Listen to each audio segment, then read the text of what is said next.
Who's to Blame, the podcast. How you guys doing today? I'm your host, Dre Montez, and this is episode 467. Thank you so much. Hello, Facebook. Hello, Twitter. Hello, YouTube. How you guys doing? If it's your first time tuning in, thank you so much. We have a page on Facebook, Who's to Blame, Instagram, Who's to Blame, the podcast, Twitter at W2B Dre Montez. And you can also follow us on YouTube, Dre Montez, TikTok, Dre Montez 63. So there you go, right there. Everybody got their beverage in hand, whether it's a cocktail or your coffee or your H2O. Let's stay hydrated this holiday season, kids. Let's stay hydrated. Oh my, oh my, oh my. With the holiday season here, something has come to my attention that we got to talk about. That this was not the show I had in mind today, but it came about through a series of conversations. And we're going to title this one. Hold on, before I get into the title, high fives, chest bump, hug it out. Oh, there you go. You got to hug that thing out every night. Got to hug it in. Got to hug it on out. If you're celebrating a birthday today, happy birthday to you. I understand today is Anthony Tulloch's birthday today. Happy birthday to Anthony Tulloch. I played ball with Tom Tulloch, Boys Club of St. Louis. In the building, kids. In the building, the Boys Club of St. Louis right there. As well as today is my cousin John's birthday. Rest in heaven, cuzzo. Miss you, miss you, miss you. Family and friends, miss the hell out of you, man. Miss the hell out of you. I don't know what you're doing today, but if by chance you go out and shoot pool today, if you go out and shoot some pool today, you rack them up, pow, you get your pool game on. Do me a favor. Take a picture of you shooting pool, and we're going to hashtag it shoot for John and post that on the social media page. There it is right there on the Dre Montez page, or either the Who's to Blame page, or Twitter or Instagram, whatever you're doing today. If you can do that for me today, Facebook, Twitter, and YouTube, family and friends, you can do that and pass along. Mean a lot to us. Mean a lot to us. If you're celebrating something today, you deserve it. If you bought yourself something new today, you deserve it. If you're getting a new vehicle delivered and you know the date, the anticipation is there. So should the celebration. There it is right there, kids. We're going to get into it. This is Who's to Blame, the podcast, episode 467. We're going to title this one, hashtag Giving Back. When I was in the days of the 70s and 80s, through sports and entertainment, giving back was shown a different way. It was through charitable programs. It was through them coming to the school to speak, or if you were at a church or the Cub Scouts or Girl Scouts. You saw people from the TV or from the magazine or the TV Guide or the People magazine that way. I'm talking throughout everywhere. You saw them that way. That right there was giving back. Or you saw the United Way. They would be in different commercials. These athletes would be like. And that's how giving back was first introduced, I think, to a lot of people in the 70s and 80s. That was giving back. That's what we consider giving back when you, quote unquote, made it out of your living situation to do something much better than what you were in for yourself and your family, if you follow along what I'm saying here. But that somehow has transitioned into something of giving back. It has changed over the decades. Here we are at 2021, almost 2022, and giving back has changed. If you look at it from when you were born and when you first got that, I like watching this sports on TV type feeling, or I like reading about sports, or I'm really getting into these entertainers and these movies, whatever age it hits you at. That's what I'm talking about. You drew that interest to find a little bit more about these people, whether you were in a fan club at night. Remember the days of the fan club on this way back Wednesday edition. But there was some type of a connection that you had when it came to giving back. How it was taught to you throughout school. If you played sports in Little League, they emphasized teamwork more than anything. I don't know what the hell they're doing today. But back in the day, teamwork was emphasized. And they would bring in a professional athlete or someone that came through the realms of Little League sports or youth sports, middle school, high school, someone that has been there before came in to relay something to you. Maybe they've in college. Maybe they played pro ball at one time. But at some point, they've excelled where you're trying to go. And that was giving back to you. Oh, that's pretty cool. That famous person came to my school. Mom, Dad, guess who came to my school today? Mom, Dad, guess who came to my game today? Then it turned into athletes being more visible with their camps, going back to their school, putting up a house through Habitat for Humanity. That was giving back. That was what we deemed as giving back. But now, giving back has taken a very, very nasty turn. And who's to blame for this? I really want to know who's to blame for the situation that we're in when it comes to giving back as an athlete, an artist, musician, rapper, poet, painter, dancer, athlete, whatever you put it. At some point, you started out somewhere where you were rubbing two pennies together or two nickels together. You saw things that no child should see. But somehow, some way, her or him made it out and doing themselves proud, making auntie and uncle proud, making mom, dad proud, grandma, grandpa, big cuz, little cuz, everybody, TT, everybody proud of you. But now the giving back has changed. Now they want you to actually give them cash money. Individuals. Then they want to break it down to you. Well, if you look at it like this, look how many people come out of these poverty situations that are billionaires right now. They're not doing nothing for their own communities. See, we're at that point now.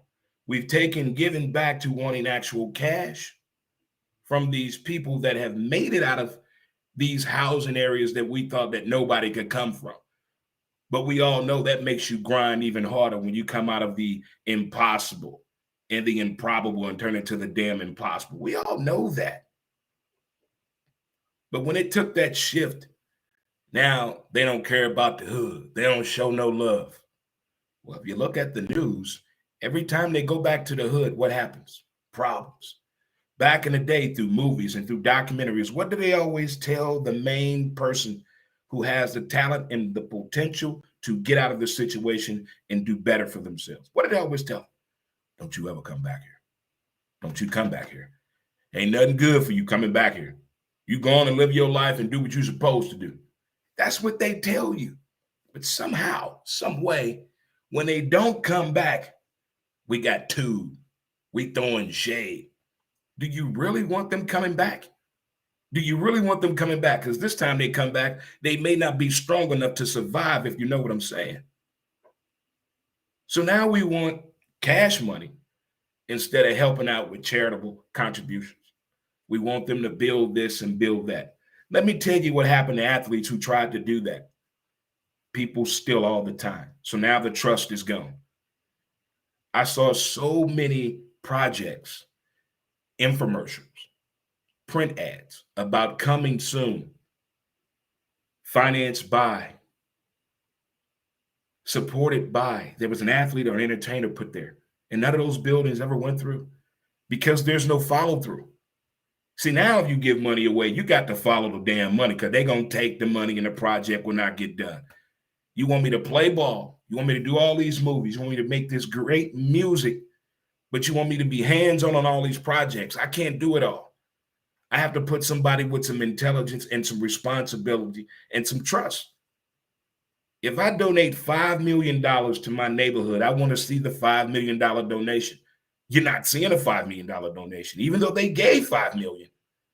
They're only putting $500,000 in there. Dude, follow the money.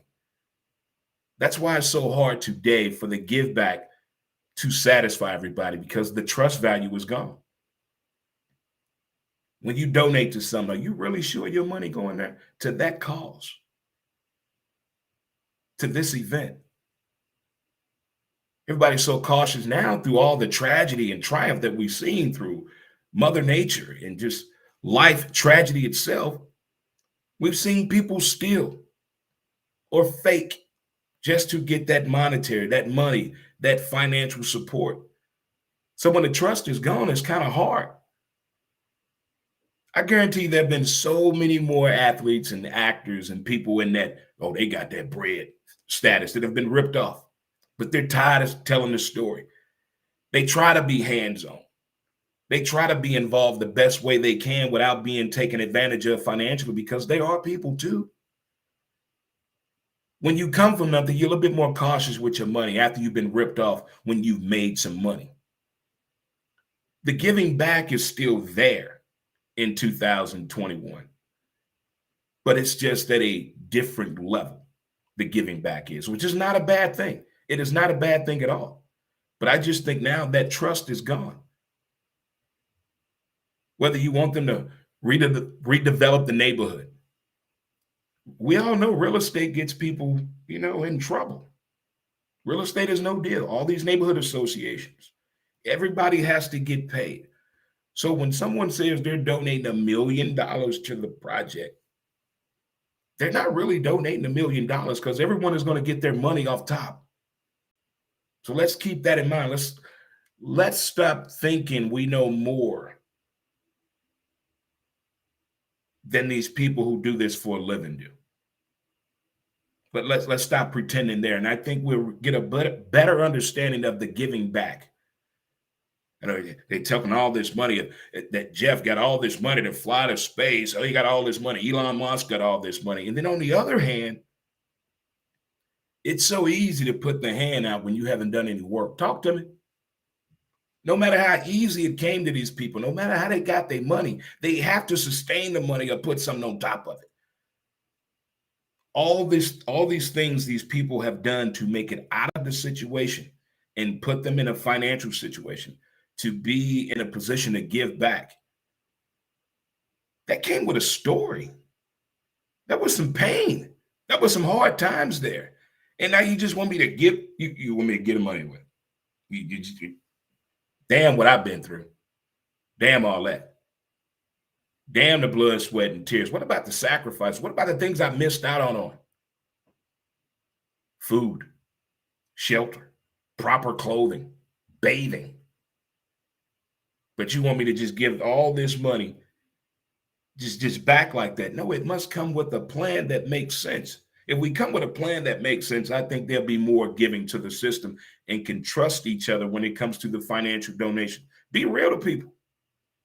How much money does it cost to redevelop this whole neighborhood? How much? We can start a block at a time, a zone at a time, but let's break it down to its purest form. It makes no sense. All the money that's out there,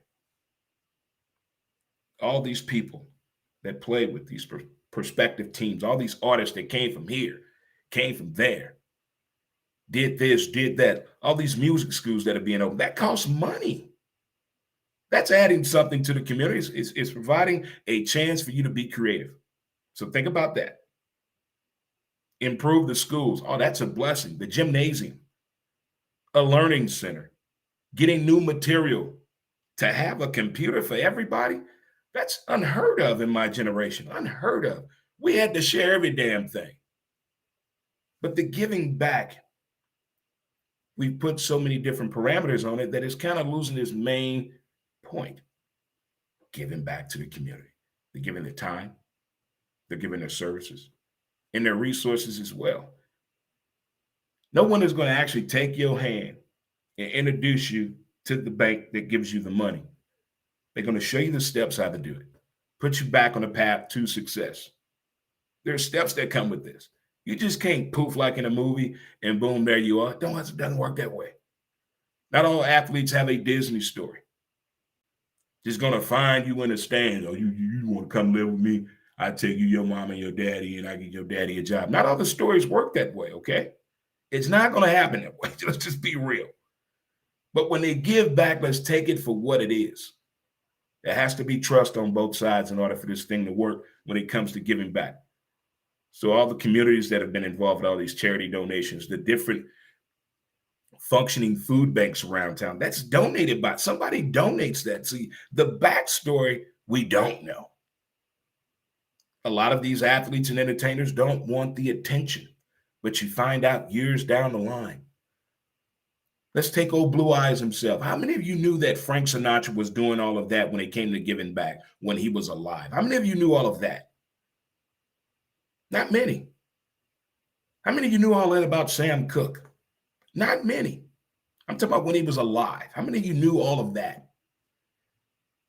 And you think locally, what we've done through St. Louis and Illinois and the surrounding cities and tri-state area, there's been a lot of giving back.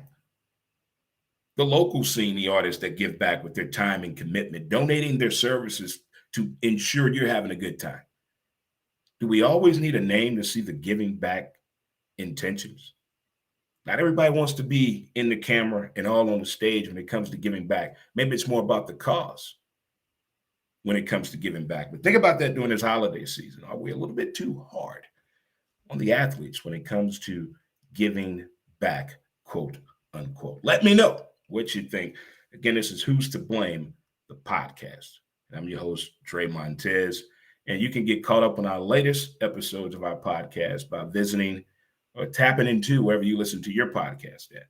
We're also on Anchor, SoundCloud, iTunes, Spotify, Google Play as well. But you can also visit the website, www.dremontez.com. You get a little backstory about myself, old Navy veteran here, and also get caught up on the other show that we do, the live streaming show that we do on Monday, Wednesday, and Friday at 11 a.m. Central Standard Time, through Facebook, Twitter, and YouTube. You can catch it there as well. And it's called Montez at Midday. You can get caught up on that in YouTube, Dre Montez. So you get caught up on everything that we talk about and discuss through sports and entertainment.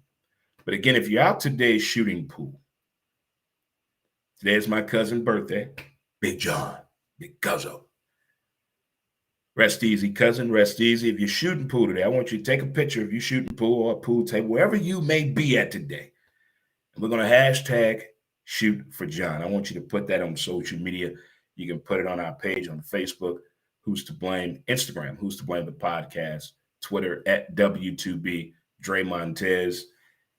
Because I'm going to shoot some pool today. We won't get it in. We're going to get it in. Most importantly, but just think about that. Giving back. Just think about it. Where your age bracket is at, the way you look at the whole situation of giving back. What does giving back mean to you? And are you a proud participant of giving back? If you are, send me a shout out to what you do. Not just because the holiday season, whatever you do it, whatever you're a part of in your community or you're not for profit, let me know. I get the word out as well. There's some soldiers out here that's always willing to do the work. You guys enjoy the rest of your day. And in the words of my great grandpappy, if your back pockets are touching, it means you have no ass at all. You guys enjoy the rest of your day. And thank you so much for tuning in to Who's to Blame, the podcast.